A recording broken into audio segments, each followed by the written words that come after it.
crowd rising here. Somebody say, unleash.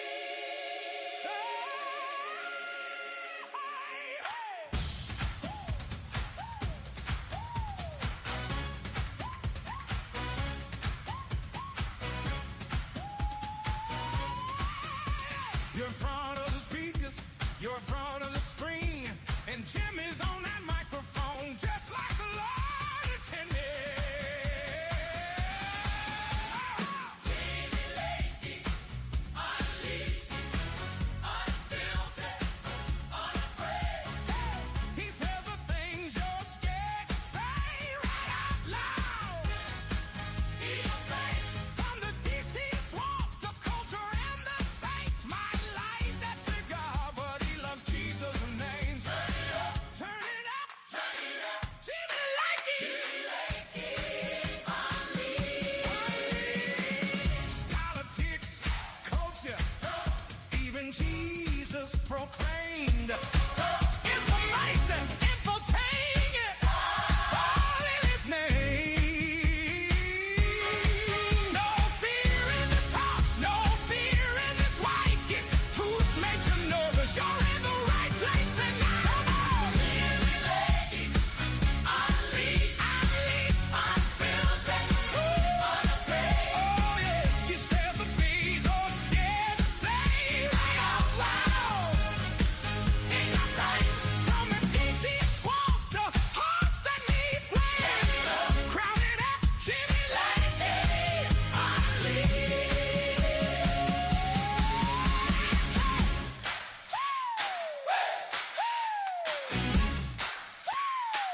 Jimmy Lakey, unleashed.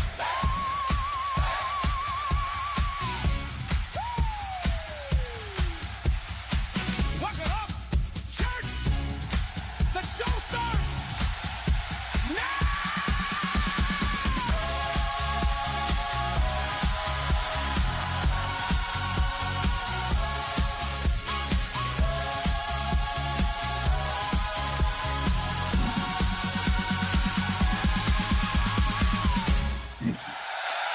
All right, here we are, my friends. Welcome to the program. It's the 10th day of February, year of our Lord 2026. Brother Leroy knocking it out of the park. Delilah, I have to ask you, has Brother Leroy sent us the invoices yet? If he has, again, return to sender. We don't live here anymore because he's done quite a few great little jingles for us. Glad to have him to do the songs. I just don't want to see the invoice yet, especially for that Laura Carno song. Those Carno songs that he and Sister Gloria did. Oh, goodness gracious, how much that going to cost us? And yeah, in lieu of pay, Laura Carno gets a jingle. That's what we have agreed to. I think we agreed to that. Anyway, good morning, everybody. Tuesday, 10th day of February, year of our Lord, 2026. Everybody get ready for Valentine's Day. Everybody ready for Will You Be My Valentine? Anybody remember your Valentine party at school? There are always great parties. Your room mothers and the PTA would come together and always have cupcakes or some kind of a snack for you. We always had a Valentine party, Thanksgiving party, Christmas party. I think we had end of year party, and I think we got to have a St. Patrick's Day party. But I remember the Valentine's party is that you would go to the store, the Five and Dime. We used to go to Mott's, M-O-T-T-S, the Five and Dime store, or the little drugstore, and you pick up your Valentine's cards. And after a while, you just they gave you a list of all your classmates that you wrote. And then by about third grade, they realized you weren't giving Valentine's cards to everybody. You made them out of a shoebox too. Had to bring a shoebox, decorate the thing up, and everybody had a little mailbox, and you dropped the card in. So by about second, third, fourth grade, the teacher said everybody gets a Valentine's card. So you couldn't pick, the weird kid and say, I'm not giving them a Valentine's card. You had to give everybody a Valentine's card. And then as you got older, you realized some of these Valentine's cards should not be passed to, let's say, if you were, if you didn't want to give some of these, will you hug me or will you kiss me or smooch something, the little Valentine, if it was to your buddy, maybe to the girl. So you got more discriminating in your Valentine's cards as you went along. So anyway, good to have you here, everybody. Happy to be here. I hope you feel the same way. Today is, speaking of Valentine's, National Dump Day. Which means it's Red Tuesday. Today is the day in the calendar year in which you are most likely to get dumped. Remember, right before Christmas, we talked about there's a date that this is like the National Breakup Day.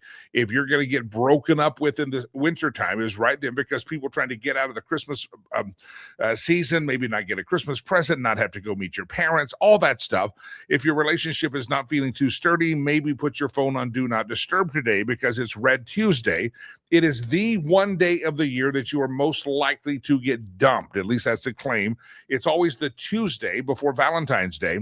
Basically, when people realize they haven't made plans, they don't want to waste the money, they don't know what to do, so they dump people. The site, or the website, don't go here, I have not screened it. It's called Illicit Encounters, got the term trending in 2015. A survey found around 1 in 4 people have broken up with someone the week before Valentine's Day. So everybody be careful out there. If it feels a little shaky in that relationship, put that phone on Do Not Disturb, and you might be careful because you could get dumped today. Star Magazine, anybody remember that? The old tabloid magazine with the National Enquirer, talked to a matchmaker who says it's even more pronounced with new relationship. She says the most common with couples who are 3 to 6 months in, today could be the day because they don't want to buy the gift, or they don't want to have to fake the romance on a Friday or Saturday when you celebrate Valentine's Day. So be very, very cautious. You could get dumped today, Lila. It could be a big day for you. Aiden, you probably will get dumped today. I'm looking at you. The hipster youth here hanging out of the studio. It's a sad sight, my friends. But pray for them, because it's likely that both of these hipster youth could be dumped today, according to stats. Nothing personal. So if you're getting dumped today, by the way, if you are going to dump someone today, you're going to break up with someone on Red Tuesday, why don't you let everybody else know? Tell us right here in the chat room. I'd love to hear. I'm dumping my big my big boy today. I'm dumping my lady. Let us know. We'd love to hear the gossip, the tantalizing details of how you're going to do it. And are you going to do it via text? Are you going to do a pigeon with a message, carrier pigeon? Are you going to do it in person? Or are you going to do it on the phone? Hey, it's not me. It's not you. It's me. I'm sorry. I just need a break here. Whatever your excuse is. By the way, that's another great question of the day, Aiden, is what is the best breakup line you have ever heard, or let's say the worst breakup line?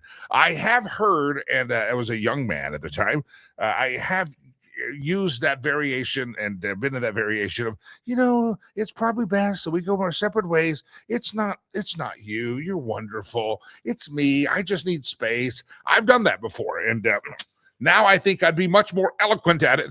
But what is if you're going to get dumped today, if you're going to dump somebody today, or what is the best line you've ever used to dump somebody? Today is National Red Tuesday, and that has nothing to do with red voting. It has nothing to do with red team. It has to do with you going to get dumped today. All right, we'll come back to more Valentine stories here in just a moment. And good to have all of you here on the program. Nancy Guthrie, that is a strange case happening there. Savannah Guthrie's mother, NBC commentator and host.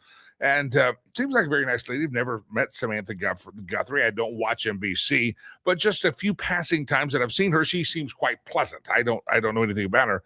But whether you're pleasant or not, it is a horrific scenario that she is in, watching her mother in her mid-80s disappear and trying to figure out what's happening. Yesterday at about 5 o'clock Mountain Time, I think 3 o'clock Eastern Time, was, quote, a deadline that had been discussed in which they were supposed to send $6 million via Bitcoin to the supposed person that wrote the ransom note. Whether or not that happened, I don't know. I've been trying to get a hold of Nils Gravilius. I was hoping he was on the show today, but he is not on the show today. But we'll get Nils here. He's going to figure out what's going on here, because it's a very, very strange case. And again, very sad. And there just seems to be something that we're missing. You ever get that feeling you're listening to the story going, what am I missing here? And it feels like the FBI, the locals, everybody investigating this there's just a piece of the puzzle missing that, I wouldn't say Savannah Guthrie is the, ransom. She's a celebrity. Why Nancy Guthrie? There's a lot of questions as you're going to kidnap someone. Don't you go for the top list? I don't know. There's just something. I feel like there's something missing. I'm not saying it's nefarious. I'm not saying there's just something weird about this case that I hope that we do find out about it. Now, Dan Bongino, everybody knows Dan Bongino. He's back doing his talk show. And Bongino has said there's three possibilities about what happened. Anybody see this? Dan Bongino reveals three possibilities in Nancy Guthrie's case as the FBI probe looks into it. He says lack of digital evidence raises questions about the initial narrative in the case involving the mother. Let me read this to you. Fox News has the full story. Former FBI Deputy Director Dan Bongino outlined three stark possibilities in Nancy Guthrie's disappearance. The first possibility would be it's a kidnapping. That was intended for a kidnapping for a ransom, he said this on Hannity on Monday night. The second possibility would be this is a crime that went awry. Someone was in the house, maybe it's a burglary, maybe something went bad. You've got some bad actors committing another unrelated crime. In other words, requesting a ransom for something you didn't do just to take advantage of a situation. So he says the purpose was a kidnapping, or something happened to the home and they're like, well, something went bad, but we can at least get a ransom out of this thing.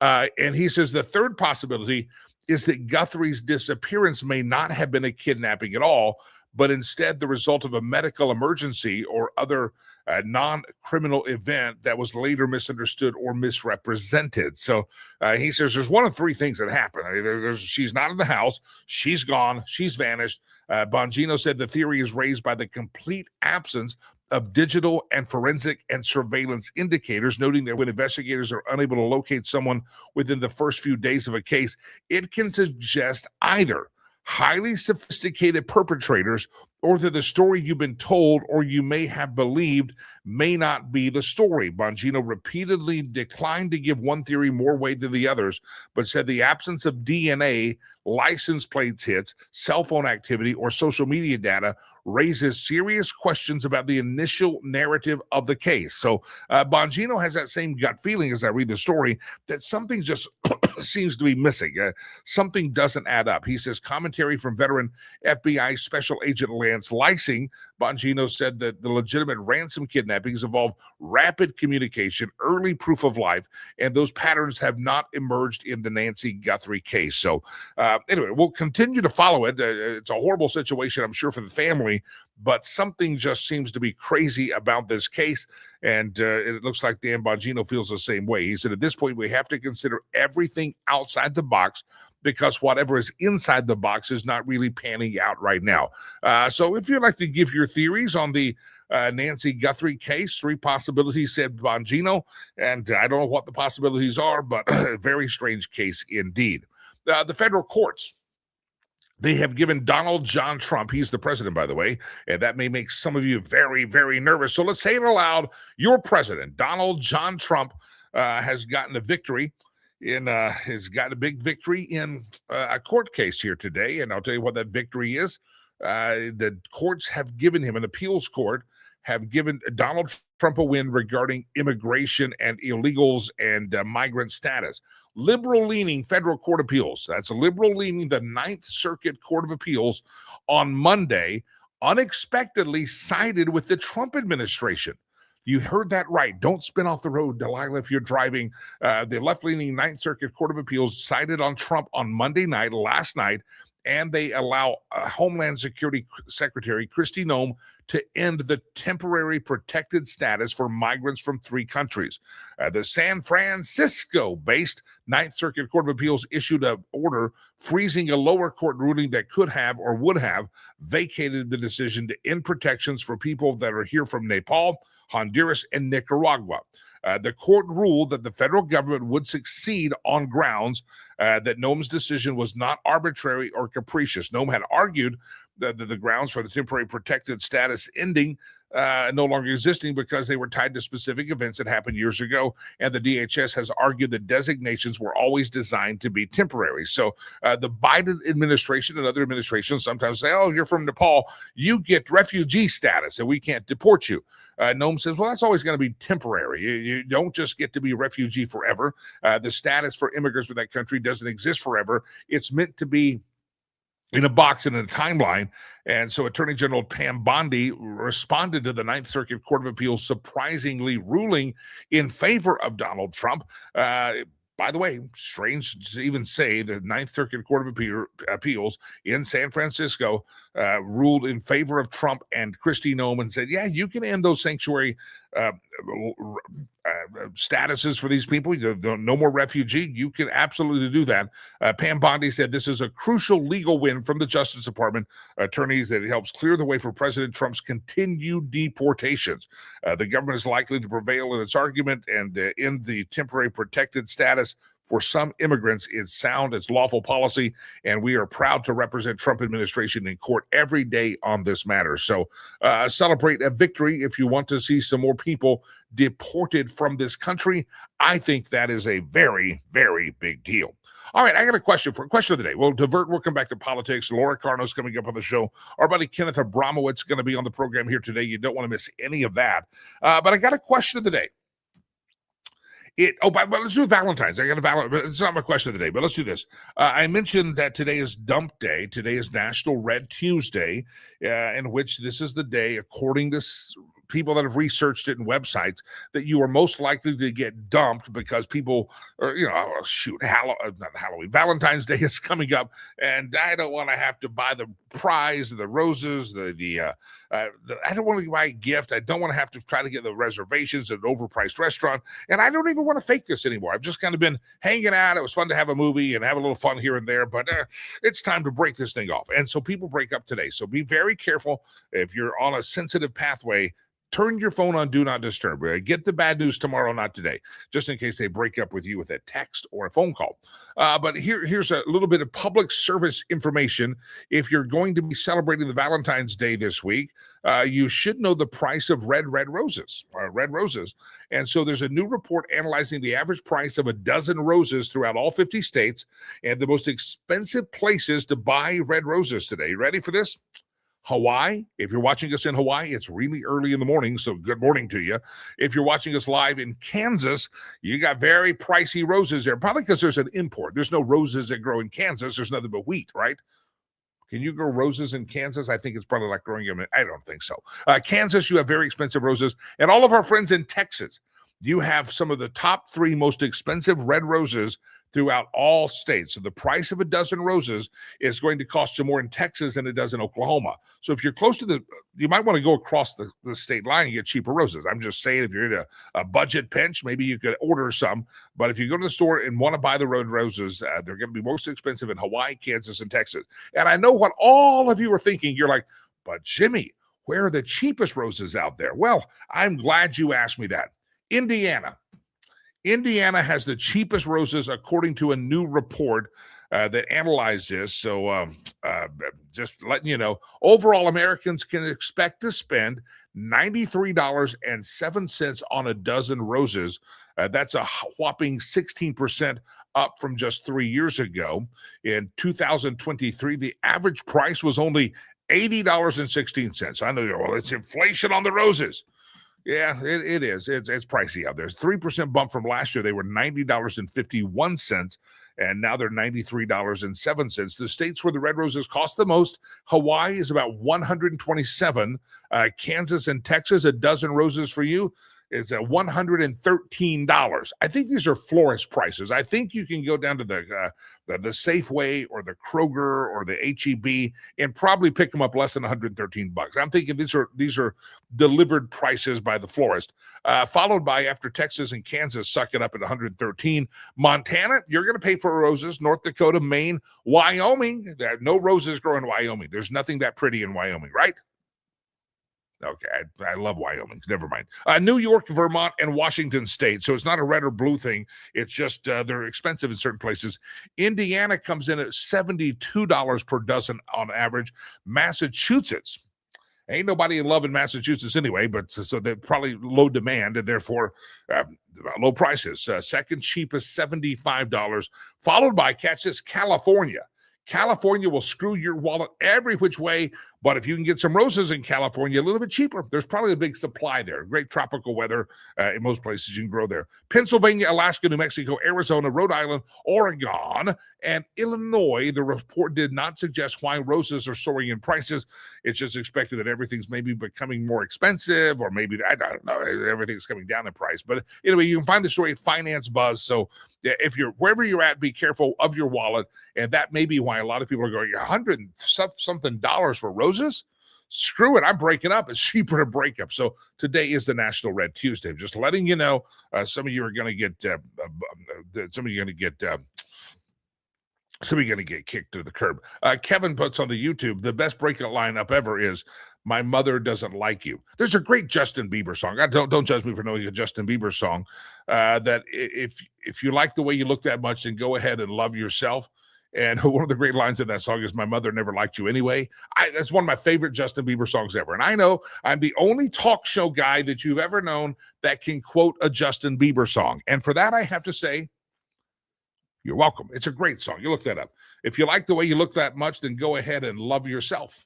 And what they wanted to say in that song was not love yourself, but they couldn't say it. Oh, speaking of potty mouth, I got to get to the question of the day, but speaking of the potty mouth, Bad Bunny had a potty mouth. I know most of you were watching that debauchery, and it was a great visual. The visual of that Super Bowl halftime show was fantastic. I complimented it yesterday that if you're just watching the Super Bowl halftime show, Bad Bunny, how they moved the fields and the banana trees and the tobacco leaves on the field was fantastic. It was a made-for-television experience. If you paid $1 billion to sit at the game, I'm sure it was a sucky experience for you.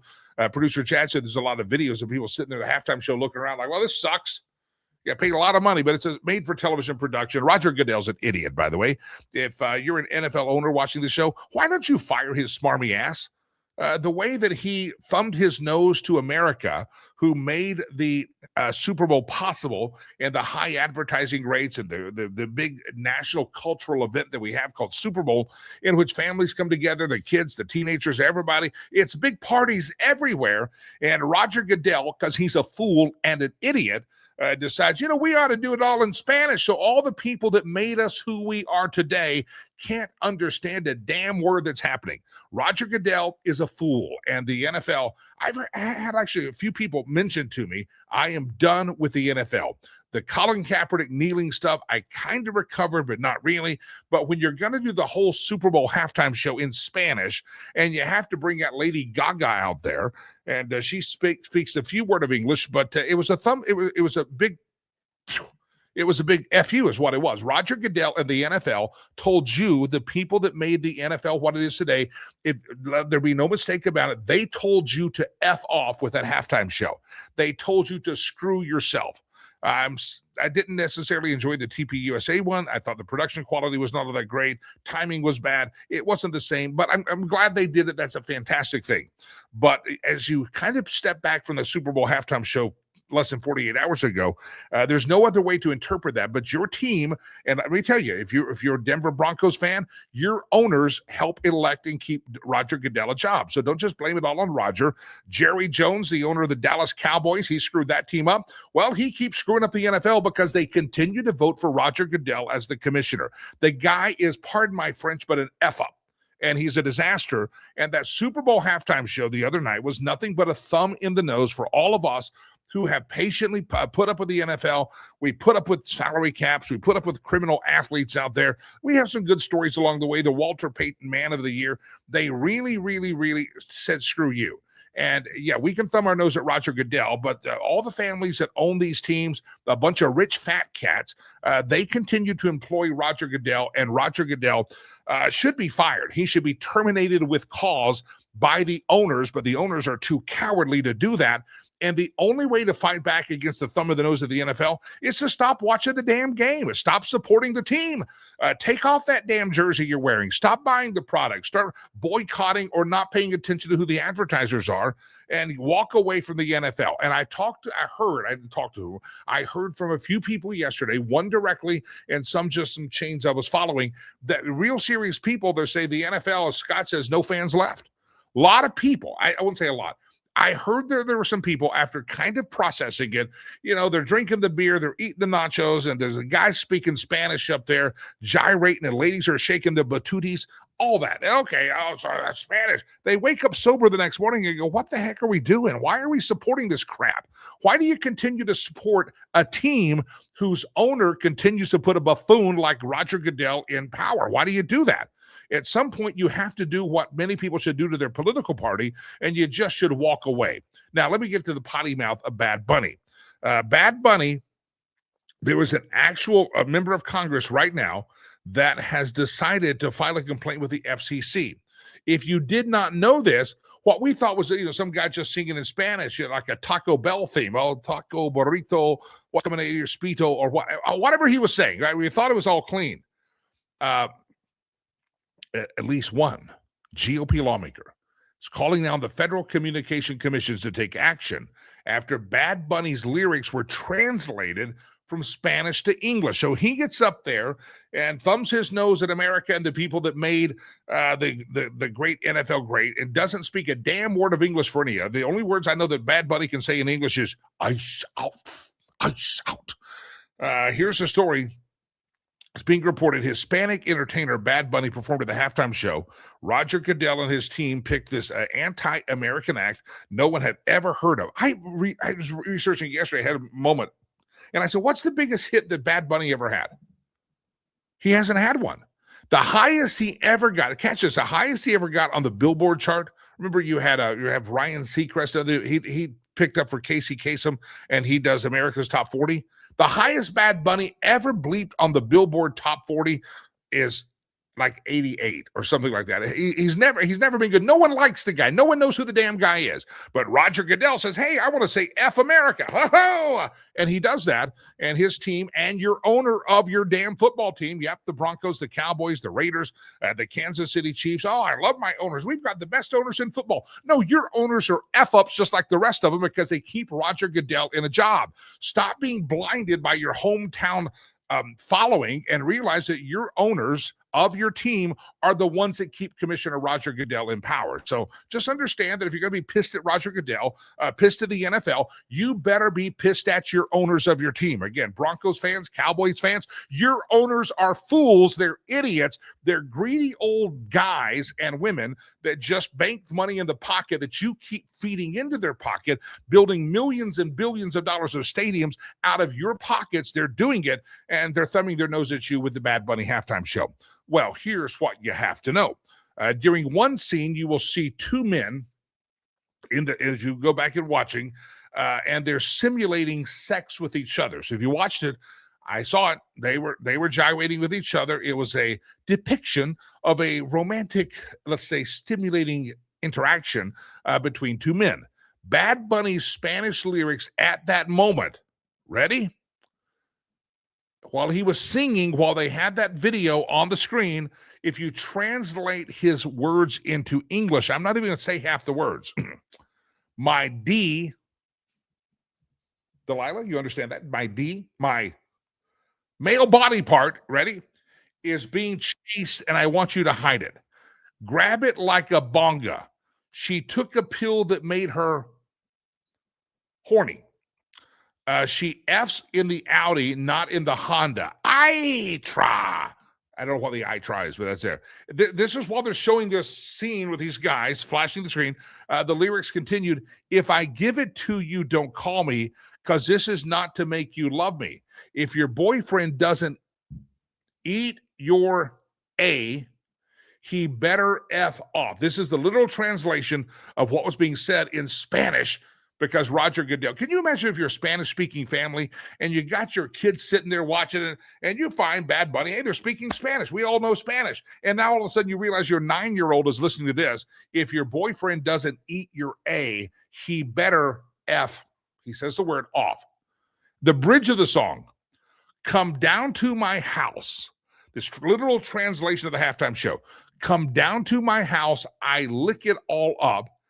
Mommy, I'll lick it all up. Come down to my house. I'll wear you out. I'll wear you out. All on the screen. Come down to my house. Mommy, I'll lick it up. Tell me, servant. Poppy, keep going. If you smoke weed, Poppy. Another verse. Jowl, baby, baby, ha, the dealer is twerking. It seems like she F's well while high. I want to take a selfie with that huge arse, we'll say that. And then this is the language. They translated the literal halftime. Erect, erect, I'm erect and it shows. Whoa, whoa. What are we going to do with that huge arse? In the university, they're all AAA, but those tits are CCC. You are so super aroused, horny. We can say that. Oh, yeah, we're on YouTube. We can say that. I'm also H or horny. What are we going to do with that bum go crazy? This is all stuff on the television. Can you imagine that you're sitting there going, okay, so that's harmless. He's just speaking Spanish, right?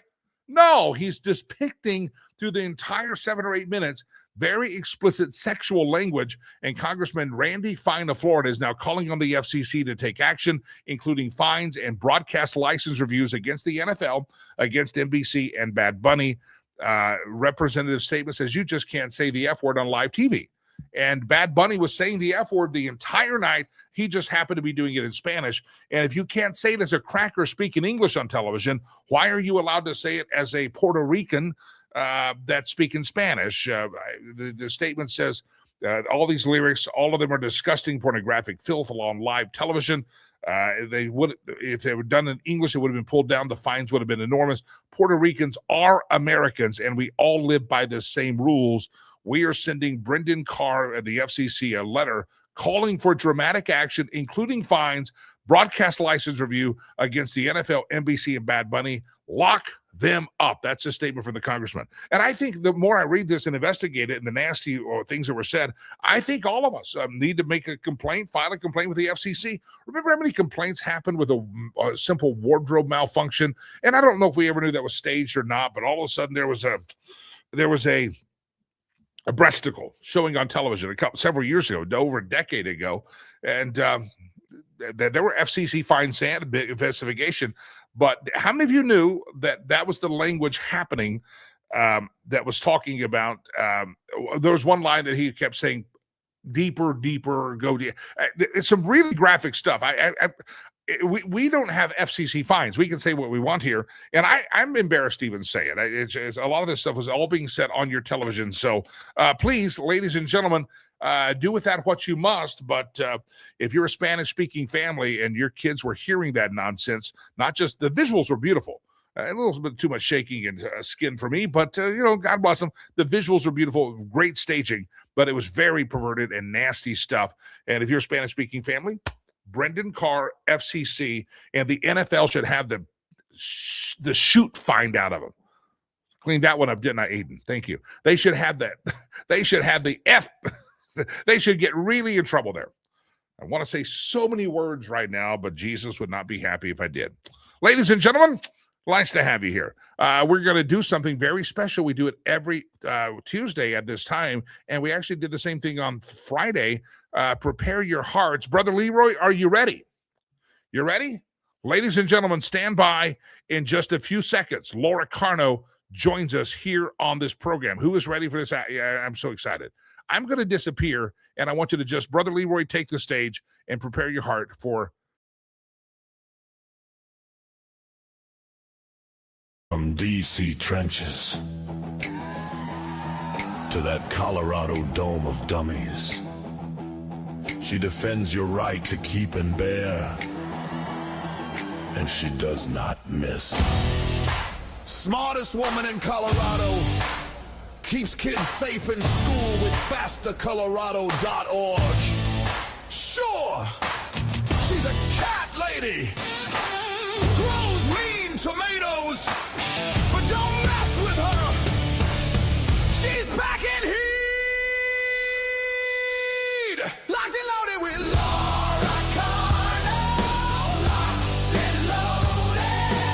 Truth on target. Every time. Target every time. She's locked and loaded. Yeah. Laura Carno. She's locked and loaded. There she is, locked and loaded with Laura Carno. There she is. She's there. Oh, sorry. That was not Bad Bunny singing because the language was too clean, Laura Carno.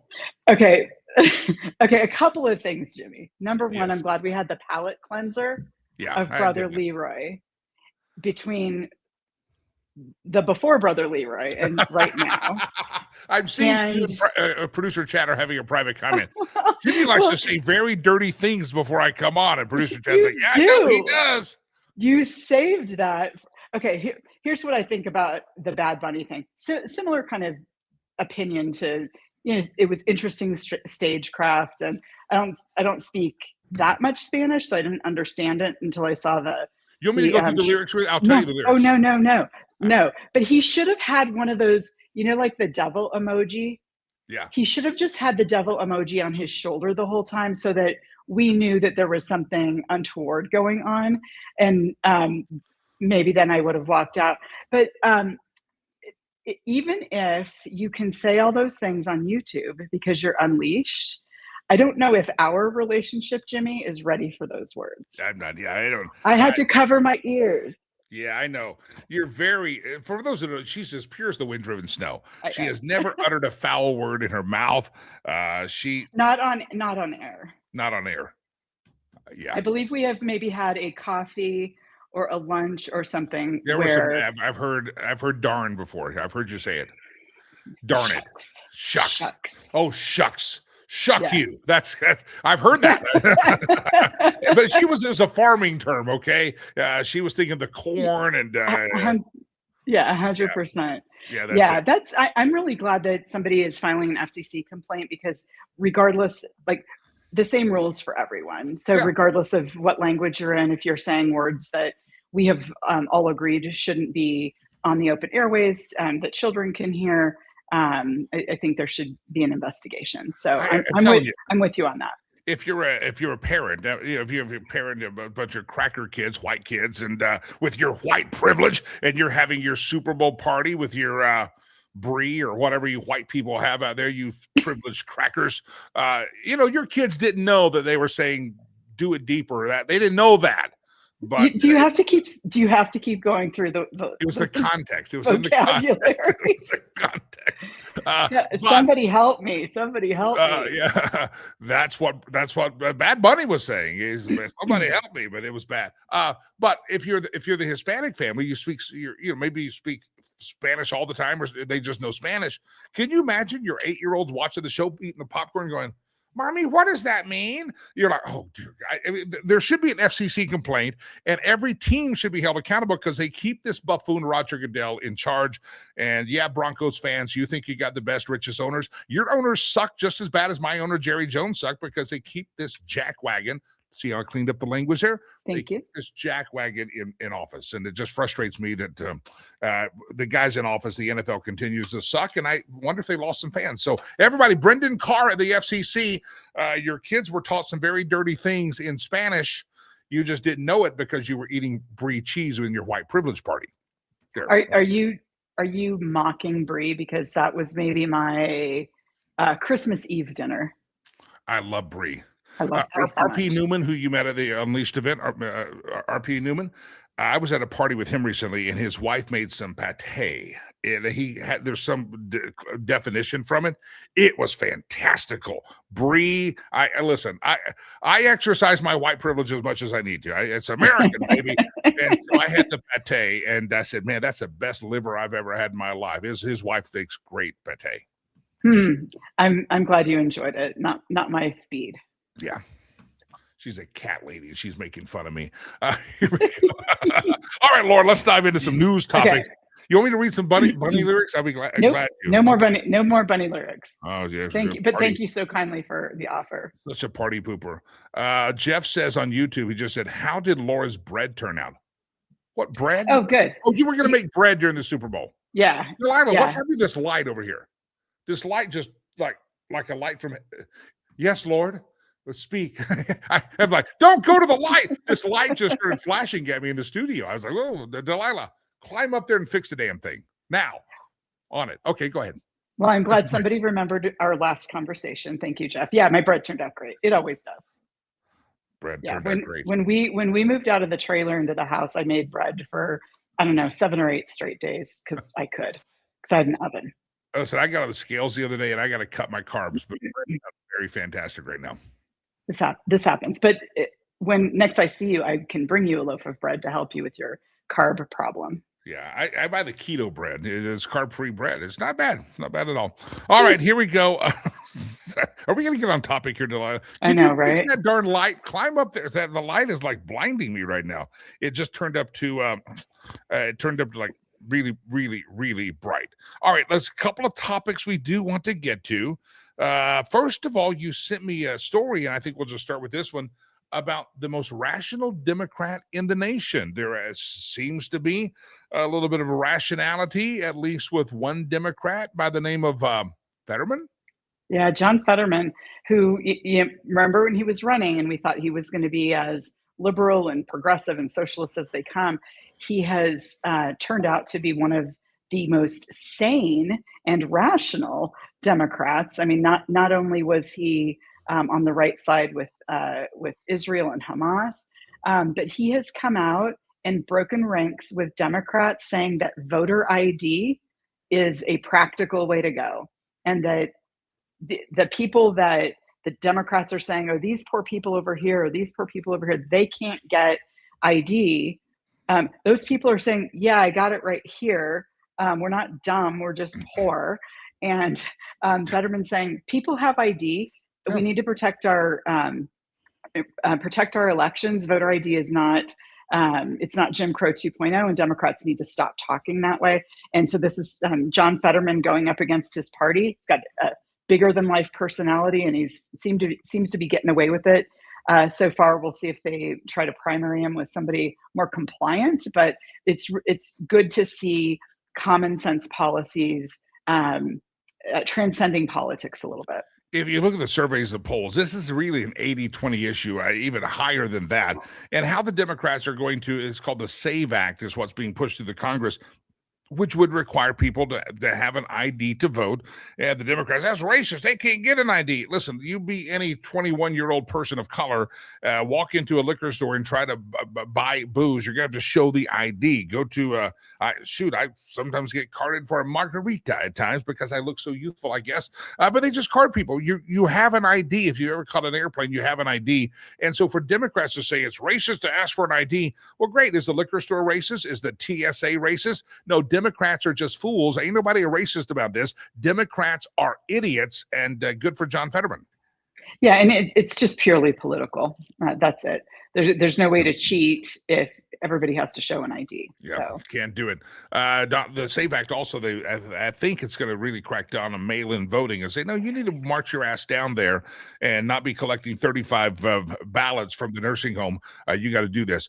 Speaking of insane policies that the Democrats stand by, there's a billionaire tax in California. A lot of folks moving out of California, announcing they're moving entire companies to Florida and Texas.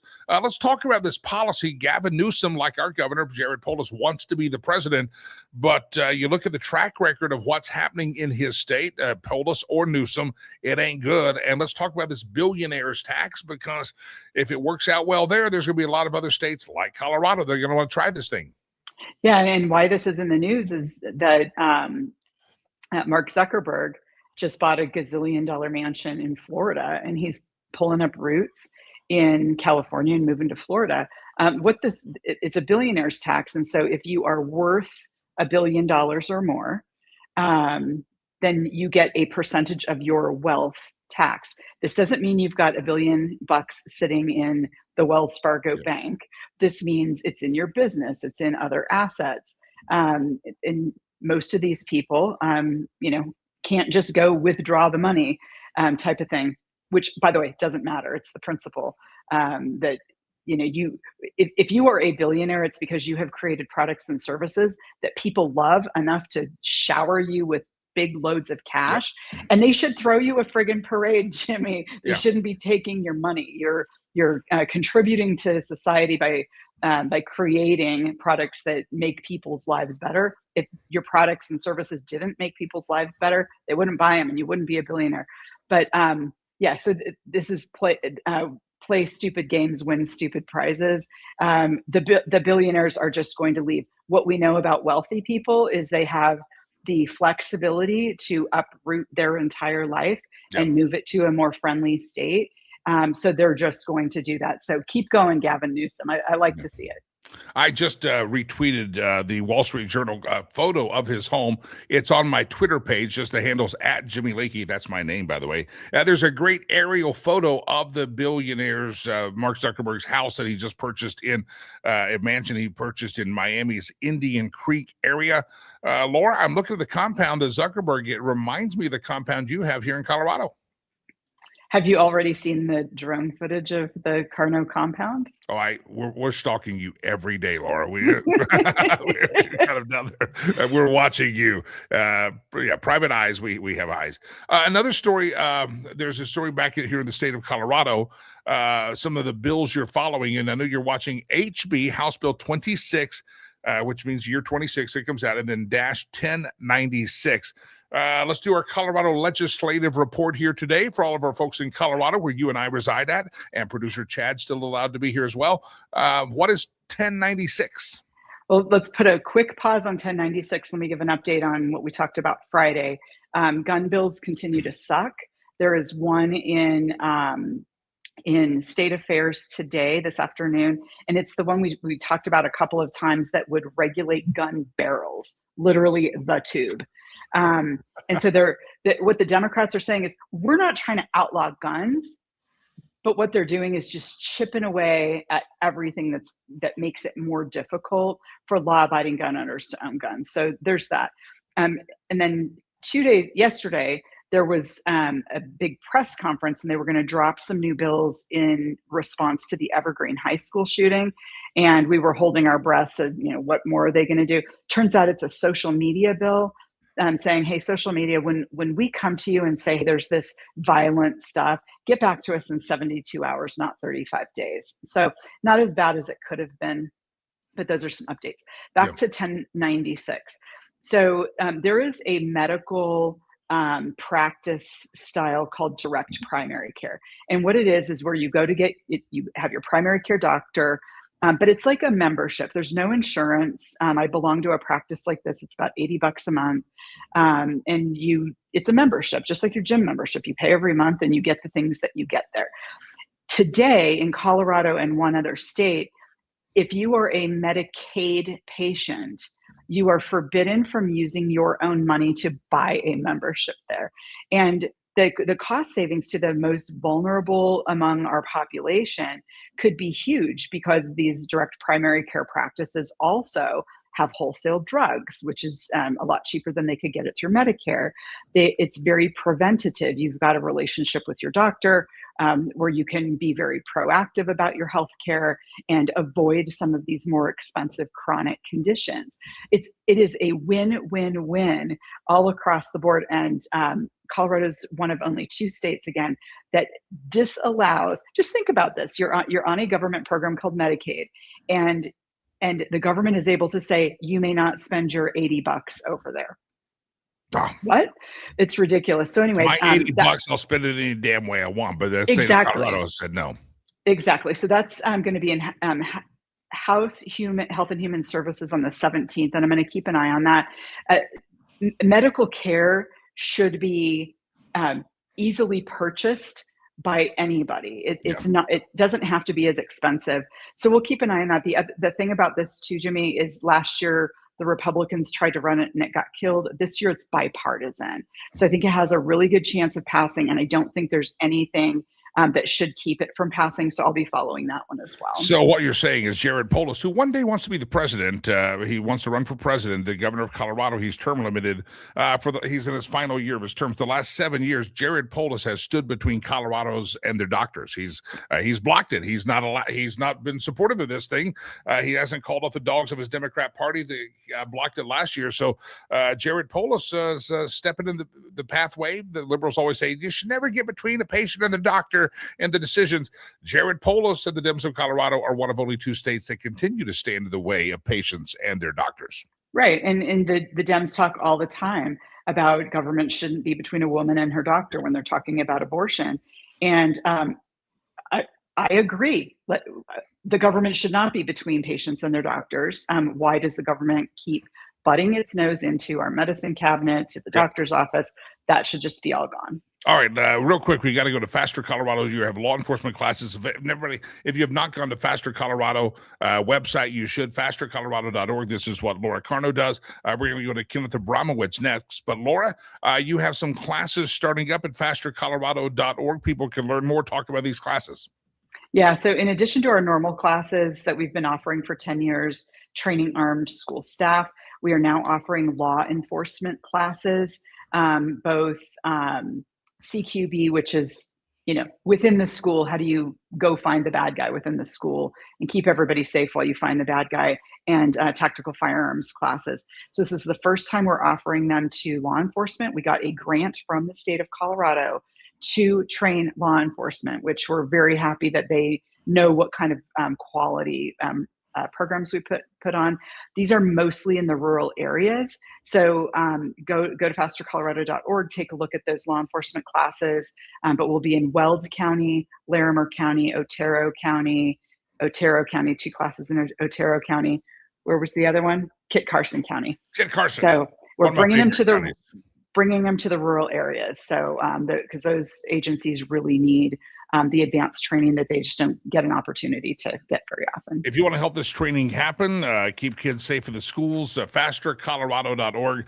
Laura Carno, fastercolorado.org. And Laura, I'll see you, Brother Leroy. I don't think he'll do it, but maybe he'll put a Bad Bunny style song together for you next week. Let's, you and I, Jimmy, for the strength of our relationship, our 10-year-old relationship, let's you and I never discuss Bad Bunny again. We'll see. I don't know. I know. I talk about the news. That's all I do. We'll just call him BB, like BB King. All right, Laura Carno, appreciate you. FasterColorado.org, FasterColorado.org. I gave a buffer between the topic and her. We had a whole song and a graphic on the screen. All right, ladies and gentlemen, Kenneth Abramowitz is my guest. He's patiently waiting. Author of the multi-front war, Defending America from Political Islam, China, Russia, Pandemics, and Racial Strife. He's also the founder of SaveTheWest.com, a website designed and dedicated to saving Western civilization from itself. Please welcome Kenneth Abramowitz. Mr. Abramowitz, welcome back in, sir. Yeah, great to be with you as always. Let's dive into a couple of topics. One of the stories that was in the news in front of us, and maybe the Super Bowl, whatever, we get tired. Maybe it's the Nancy Guthrie story. You're not hearing it as much, but you and I last time together were talking about Iran and whether that regime was about to collapse. And we had conversation about what that would mean for not just the world, but Israel, etc. That story's kind of dropped off the news. Is there something we should still be paying attention to, Mr. Abramowitz? Well, I was wondering the same thing. Iran's, they call it a government. I call it an Islamo-Nazi death cult. It's the largest terror organization ever assembled in the world.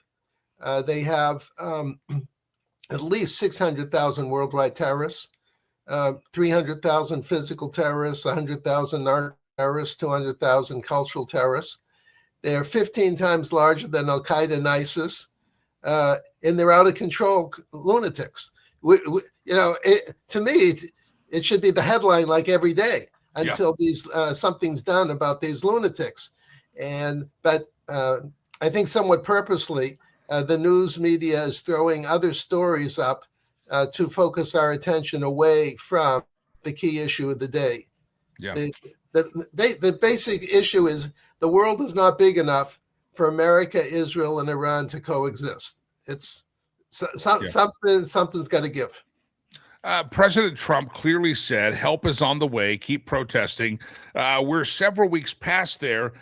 Do you think that, are you worried, fearful, think that maybe President Trump gave some false hope that something's going to happen? We seem to be like negotiating with Iran. I don't know what we're negotiating. There's nothing to negotiate there. There's a horrible state, a horrible government, as we've talked about. Give me your thoughts. Help is on the way. And we seem to be clogged down and doing nothing. Well, there's several factors going on here. One is, and President Trump always says this, when you have a problem, there's the easy solution and the hard solution. The easy solution is to sit down and negotiate a compromise. The hard solution is to blow up the other team. So he that's one issue. Secondly, he obviously prefers diplomacy. And by the way, anyone would prefer diplomacy. And number three, he has staff people like Steve Witkoff, Jared Kushner, who want diplomacy to succeed. They do not want the military option. And then you have a fourth factor, which is, I think this is in President Trump's mind. He doesn't say it officially, but you can see he thinks that way. What he says is, look, if I'm going to have to go to military means, which I think I'm going to have to go, let me at least show to the public and to the world. I tried, and it's just hopeless. I'm dealing with lunatics. I had no choice. Yeah. So I think all those factors are involved. All right, real quick. Israel's security cabinet has approved a measure that would allow settlers in the West Bank to buy land. Talk about the story. I read the headline, and a lot of Americans are like, West Bank, buy land. Whoop-de-doo. Why should I care? Why does this matter? It's actually quite a big story.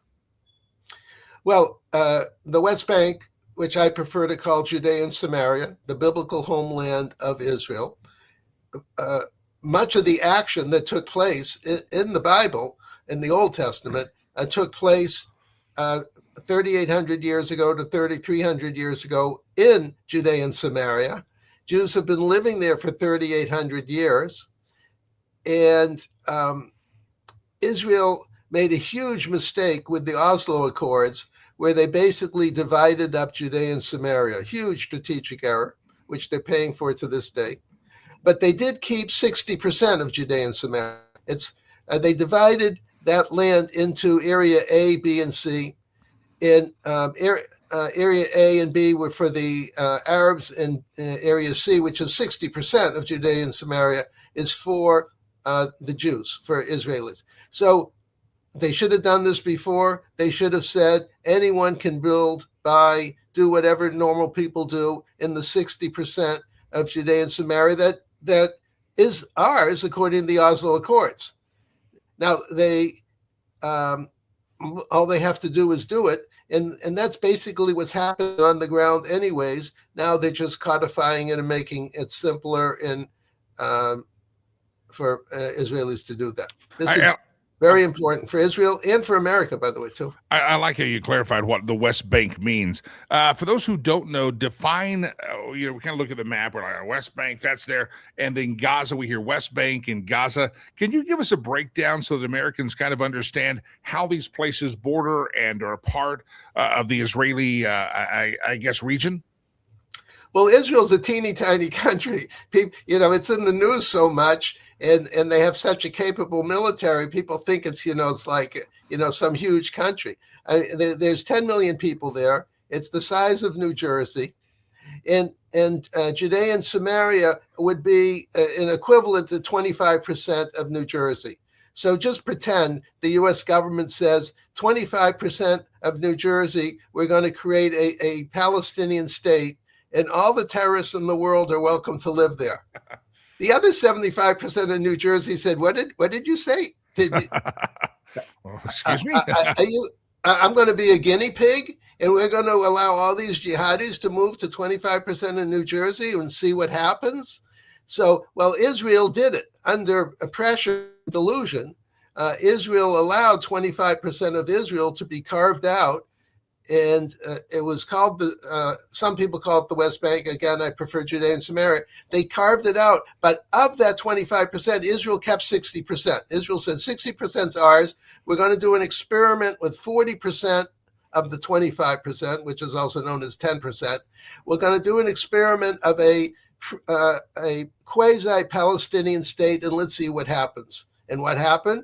A disaster. It became a hub of terror. And then with its sister territory, Gaza, became two hubs of terror in Israel's, and it led to the October 7th massacre, genocide of 1,200 Israelis. So the experiment was a failure. Now the question is, what do you do with a failed experiment? Yeah. Your website's called Save the West. We'll talk about that. Your also latest book, I see behind you, The Multi-Front War, Defending America from Political Islam, China, Russia, Pandemics, and Racial Strife. It's current. You've updated regularly. People can start at the last chapter, see the most current stuff. Again, we're distracted right now, but political Islam is still a threat. China's a threat. Russia's a threat.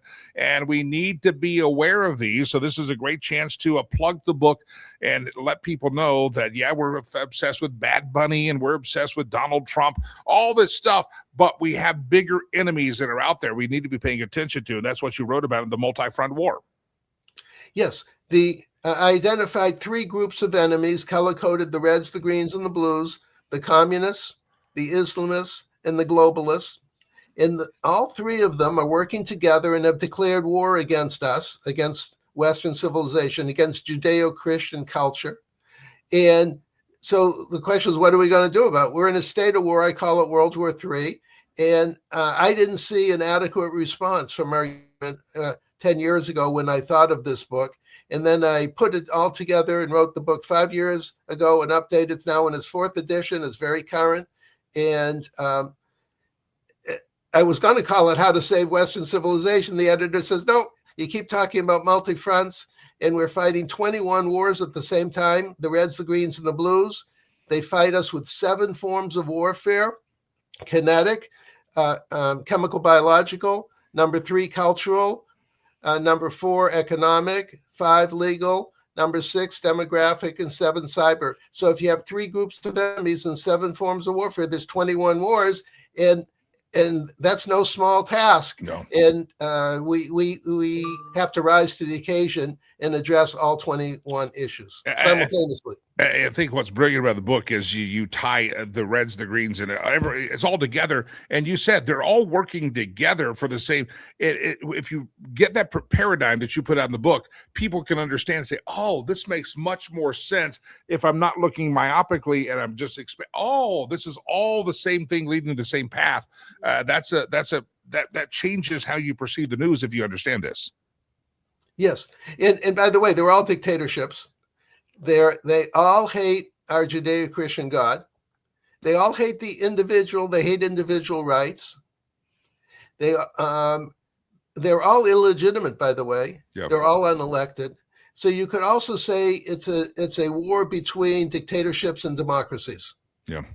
The name of the book, again, The Multi-Front War, Defending America from Political Islam, China, Russia, Pandemics, and Racial Strife. And I mean this sincerely. If you're watching the show, listening to thousands of earballs will hear this show by the end of the day.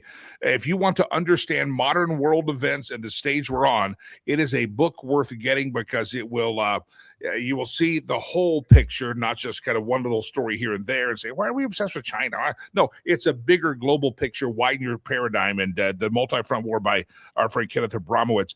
You also have a website called Save the West. People can get updates from you there. You graciously every week, free of charge, you or one of your colleagues or friends will send out something really smart for people to read and understand.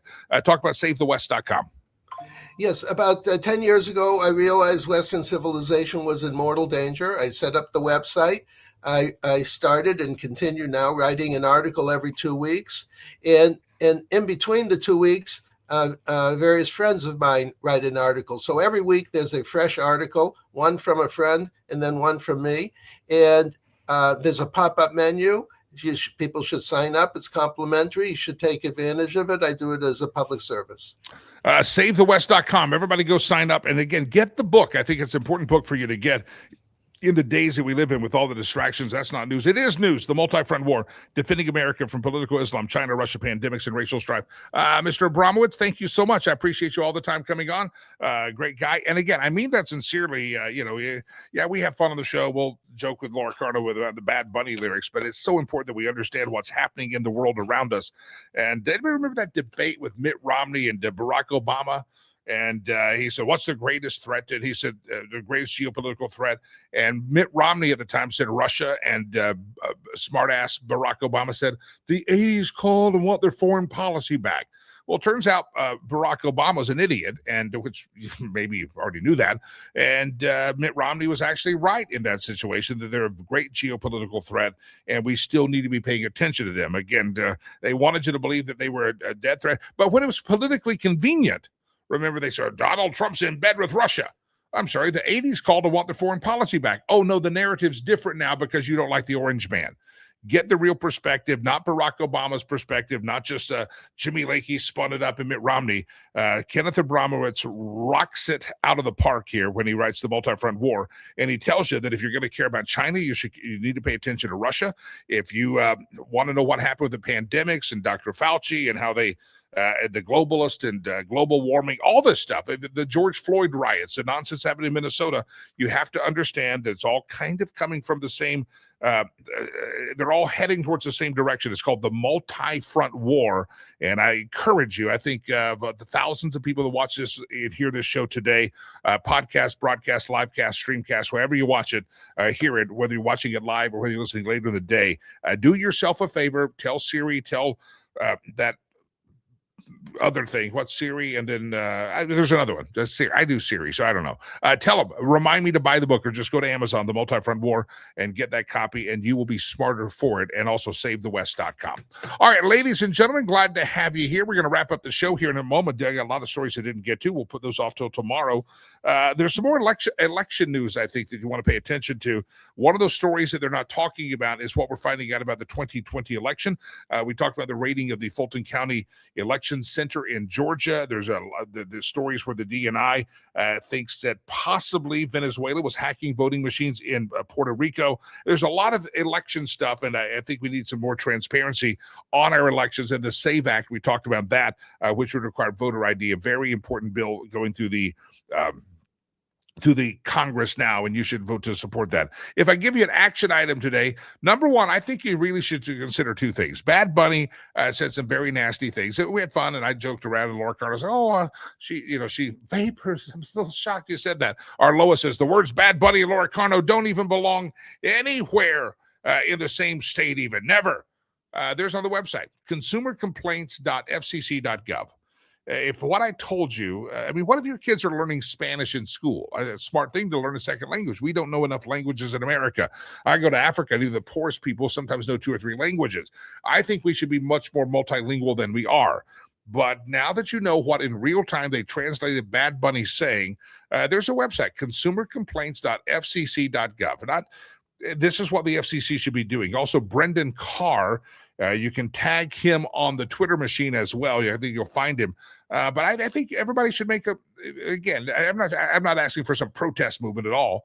But seriously, if you're kind of like, wait, how do they get by saying that in Spanish, that if somebody said even half that in English, we'd be persecuted? Why is it that there's Spanish privilege? Why is there Spanish language privilege when the crackers out there speaking English would not be able to say this? So it really is an FCC violation. The FCC needs to decide, does the NFL, because of this powerful group of billionaires, do they get to live by different rules? Does NBC get to live by different rules?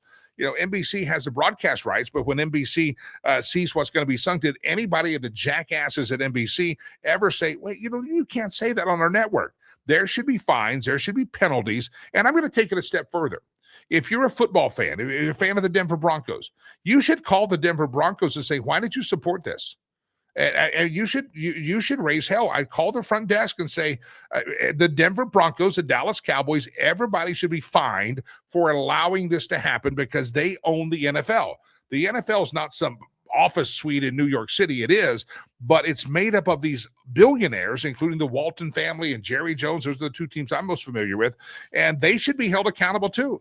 The Walton family that did that, Condoleezza Rice is part owner of the Denver Broncos. Fine her. Every damn one of them should be named in the complaint because they're too cowardly to get rid of Roger Goodell and Jay-Z and all the jackasses at the NFL that did this. And it's time to just stop aiming all of your blame at the NFL New York City and recognize the problem is the team that you support. The Denver Broncos, the Dallas Cowboys, the Kansas City Chiefs. I know the Hunt family is a very nice, great conservative family, but screw it. They're allowing this nonsense to happen. They're allowing your kids to hear language if they dare. I mean, it's just awful stuff. And this is much worse than a wardrobe malfunction that Justin Timberlake and Janet Jackson had. This is some pretty nasty graphic stuff. You wouldn't read about this probably in the articles of some porno magazine. I mean, it's some pretty nasty stuff that was said in real time on the FCC airwaves. And it's not just Roger Goodell. Every one of these NFL teams are complicit. I would call the FCC, file that complaint. You saw the website. Call your NFL team and tell that damn owner that he's a fool as well, or she's a fool. And yes, I'm talking to the Broncos. The Broncos have I like the ownership group here. The Penner Group, Walton Penner Group. They're a bunch of rich guys and ladies and the wife and the heir apparents to the Walmart fortune. I'm sorry, you can afford to pay a fine and you should be penalized to where it's going to hurt your smarmy little asses because you were too cowardly. You go to the owners' meetings and Roger Goodell still has a job. These NFL owners, they should take the NFL back. And if they're not, then they're thumbing their nose at you, the populace, you, the American public, the same way that Roger Goodell and Jay-Z did by picking that halftime show. There, I'm off my soapbox. There's your action step. One other action step. FCC should give an NFL 16-game suspension. Find them out of the find them. Yeah, they really should. There should be some punishment here. Turning Point USA couldn't have a broadcast and get by with some kind of an F-bombs dropping. Oh, we were speaking Swahili. I'm sorry. The same rules apply. You use clean language because whatever language you speak, you shouldn't have to go to public television, public airways and go, wow. All right. Well, you can't watch that channel because you shouldn't. The people that speak Spanish, their kids should be safe. Roger Goodell should not be safe from his job. He should have his ass fired. And the Walmart Penner Group in Colorado, you're complicit as well. And you should take action or you should be fined as well. I fine them so much they can't build their damn stadium. That's how angry it makes me that people were subjected to this crap. And if you said anything, oh, you're just racist. You don't like because he's Puerto Rican. No, he's a freaking pervert. That's what he is. He's a freaking pervert. And everybody who can support that kind of show, you're supporting perverts. But again, these people have supported pedophiles and perverts for a long time. It's a long story. I'm all right, Delilah. I'm fine. Delilah's like, calm down there. I'm like, I'm fine, Delilah. I'm good. If you want to do something else positive, check out our website. You see it on the screen, on the thing behind me right there, Rivers Promise. It's on my hat as well. Make a donation. I told you $9, simple $9 donation buys a day's supply of eggs for a classroom. Protein is a very lost art in Rwanda where we work at, and we'd love to have you here. I'll talk more about that tomorrow. I've talked enough this week, but I want to ask you to help us in February. We were short in January by a good substantial margin. We were short in November, and so we're oftentimes having to backfill on our food bill, and you can help us. I know several of you, I know I saw our Loa's name pop in yesterday. A lot of you are very generous, and it doesn't be a big amount. I mean, it can be very small amounts because, again, $9 buys a classroom eggs for a day. And that's, you say eggs. Why eggs? No, it's protein. One of the problems we have with our malnutrition there is that kids don't get protein. They eat a lot of grains. It's a very, very big deal. And $9 buys a classroom eggs. We got a lot of classrooms, a lot of eggs every day. We feed the kids every day, and we try to always give them a protein. Eggs are one of the least expensive we can have. We try to do some meats in there occasionally. Because of our primitive structure right now, a lot of times as cooking those can be a little bit more difficult, but eggs are a real daily source of protein. I talked about how much a 220-pound bag of beans do, and beans have some protein as well. We like the eggs as well. Anyway, there's a lot of options. I've sent newsletters out to our email list, and I'll talk about more tomorrow. Go to the website, riverspromise.org. Help you feed a child 2 meals a day for $30. It's a pretty good deal. Sherry Cree, she's a great sponsor of the show. She's been to Africa with us, seen our work there. And as I talk about every day, it's real estate season, time to buy, time to sell, whatever you want to do. You need to get in touch with Sherry and recognize what your strategy is. She believes if you have the right strategy, buying or selling, that you can put yourself in a position to create generational wealth. She put up a social media post over the weekend. She was up in Wellington and Eaton and up in Greeley showing some homes. And that I-25 corridor, she's got you covered. And I would highly recommend, if you're interviewing realtors, you got to interview all of them. You want to find the ones that are doing something, not the ones that have a pretty business card and from church. That's not the right realtor for you. Sherry Cree may be. You have to start with an interview. Make sure she's on your interview list. Just because your brother, sister, mother is a real estate agent, Yeah. Don't that's not what you do. Homeswithsherry.com. Homeswithsherry.com. Sherry Cree, great friend of the program. She'll be back with us on Friday. Homeswithsherry.com. Make sure you mention this program when you reach out to her. Ladies and gentlemen, time for the stolen memes section of the show. This is where we scour the internet and we find memes that are somewhat appropriate and sometimes shocking, but they're not as bad as Bad Bunny, so don't judge us here. Yeah, producer Chad does screen himself some. Round and round the globe we go, where we steal the memes from. No one knows. 0 words spoken in English. I feel like I just watched a speech from Joe Biden, Jimmy Fallon, Fox News. We know where we stole that one from. That's great. Look at old Bad Bunny there. Anyway, round and round the globe we go, where we the artistry, the background is fantastic. They did a great job. Let me get this straight. Everyone hates white people, but everyone wants to live where the white people are. That's true. They all do. Round and round the globe we go, where we steal the memes from. No one knows. I care for immigrants. Be honest. I care for protesters being shot. Be honest. I just hate Trump. Thank you. That's where it all comes from. I care for the immigrants. I don't want the protesters to be shot. You just hate Trump? Yeah. Okay, there. We're honest. Just be honest. Thank you. Round and round the globe we go, where we steal the memes from. No one knows. Support for ICE skyrockets to 99% after the halftime show. Can we deport him to Puerto Rico's part of America? Can we send him back there, please? Round and round the globe we go, where we steal the memes from. I wonder how his mother likes his mouth. Bad Bunny, is your mother happy with your language, you foul-mouthed pervert? McDonald's serving new customer items for liberal customers. Not a happy meal. You're liberal. You're an unhappy meal. Here's your unhappy meal. Even Ronald's got the tears on his eyes. That's what liberals should have. They're very sad people. Sick and wrong, too. Round and round the globe we go, where we steal the memes from. Ladies and gentlemen, the gong has sounded. We got cut off early today. The Chinese have said, stop the intellectual property theft. We'll do that on our own. It's been a pleasure to be a part of the have you part of the program today, and I appreciate you being here. Don't forget riverspromise.org. If you want to contact the show, be a part of the show, maybe you want to advertise on the show, whatever part of the country you're in, local or national business, info@jimmylakey.com. Info@jimmylakey, that's my name, .com. Until we meet again tomorrow, Brother Leroy will sound us off right at 8 o'clock Mountain, 10 o'clock Eastern. Tomorrow morning, everybody, Spotify, iHeart, Podcast Bean, all these things, Apple Podcasts. You can hear this show in audio form on any of the podcast platforms. It'll be loaded up here in just 5-4-3, a long time. Bad Bunny's mom doesn't care. He bought her a home. Yep, so, your son's a pervert, and you got a free house out of it, mamacita. Good for you. Got to be real proud of the Bad Bunny there. Naughty Bunny, perverted Bunny. FCC, reach out to them. Let them know. And call your local football team and tell them to go to heck. That's what I think. All right, God bless you. God bless America. I am Jimmy Lakey. Peace. I'm out of here.